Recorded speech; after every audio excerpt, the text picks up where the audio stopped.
C'est un organe plastique. C'est considéré comme l'objet le plus complexe de l'univers, constitué de 100 milliards de neurones qui chacun peuvent se connecter à 10 000 autres, d'une part. Et aussi, on a découvert qu'il y a aussi d'autres cellules. Et il y en a autant, 100 milliards de cellules dites gliales. C'est d'une complexité extrême et à la fois fabuleuse parce que c'est ce qui nous permet de faire tout ce qu'on sait faire, de comprendre, d'agir, de mémoriser. Voilà, donc c'est ce qui nous permet de comprendre le monde.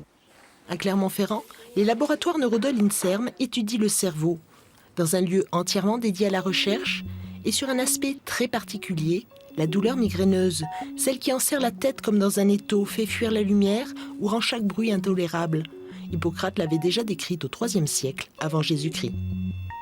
Nous, ce qui nous intéresse, sont les mécanismes qui font passer une migraine aiguë à une migraine chronique, qui est un sacré problème de santé publique. Pour percer ce mystère, c'est au cerveau d'un autre mammifère que l'on fait appel, celui du rat. Nous avons exactement la même chose au niveau structurel, si ce n'est que nous, on a certaines parties qui sont un peu plus développées que d'autres, enfin que par rapport au rat. Hein. Mais par exemple, le rat a un cortex qui est tout lisse, nous on a un cortex qui est tout replié. Cet encéphale de rat a été découpé en fines tranches de quelques microns. Elles proviennent d'un rat sain. Elles seront comparées à des lamelles de cerveau de rat rendus migraineux. Là, je suis en train d'essayer de trier le cerveau pour monter les coupes sur cette lame, ce qui me permettra ensuite d'aller sous microscope, prendre en photo le marquage que je viens de réaliser. Dans un cerveau de mammifère, il y a les célèbres neurones et il y a aussi d'autres cellules que l'on nomme gliales, et parmi elles, les astrocytes. Je vais comparer donc le marquage des protéines des astrocytes chez ces rats par rapport à des rats qui n'ont rien eux, pour voir si on a une différence de marquage des astrocytes et donc ainsi montrer que ces cellules pourraient être impliquées dans la migraine. Il n'y a que peu de temps que les scientifiques se penchent sur d'autres cellules que les neurones. Les astrocytes dans la migraine, donc c'est nouveau, c'est pourquoi je m'y intéresse, puisque ça n'avait jamais été étudié avant.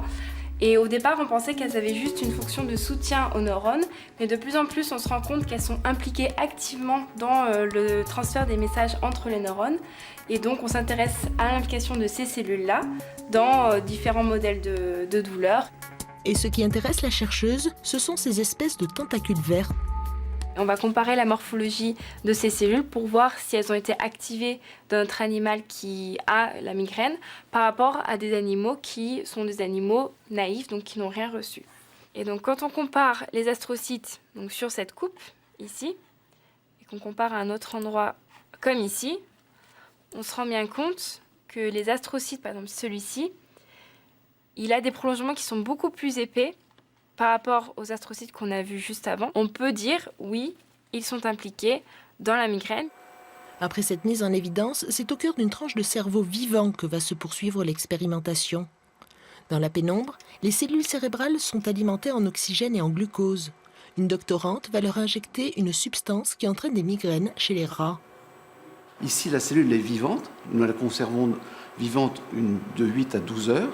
Et nous enregistrons à la fois son activité électrique que nous allons donc manipuler. Et on va mesurer donc l'activité électrique au niveau de la membrane même de cette cellule. Ces recherches aboutiront-elles? Tous l'ignorent encore. Même en cas de succès, il faudra des décennies pour qu'un médicament soit mis sur le marché. Ça fait une énorme satisfaction et puis le sentiment presque du devoir accompli, parce que tout chercheur rêve de comprendre et aussi de pouvoir aussi traiter des pathologies. Hein. Ça, c'est la cerise sur le gâteau, hein. C'est notre but en fait. C'est quelque chose qui n'est pas courant, on va dire, parce qu'on identifie beaucoup de mécanismes chez l'animal. Ensuite, il faut passer la barrière du passage du rongeur à l'homme. Et quelquefois, on a pas mal d'échecs à ce niveau-là, mais bon, il faut continuer dans ce sens-là. La migraine est un sujet de recherche médicale, mais c'est aussi un état mystérieux, produit par le plus mystérieux de nos organes.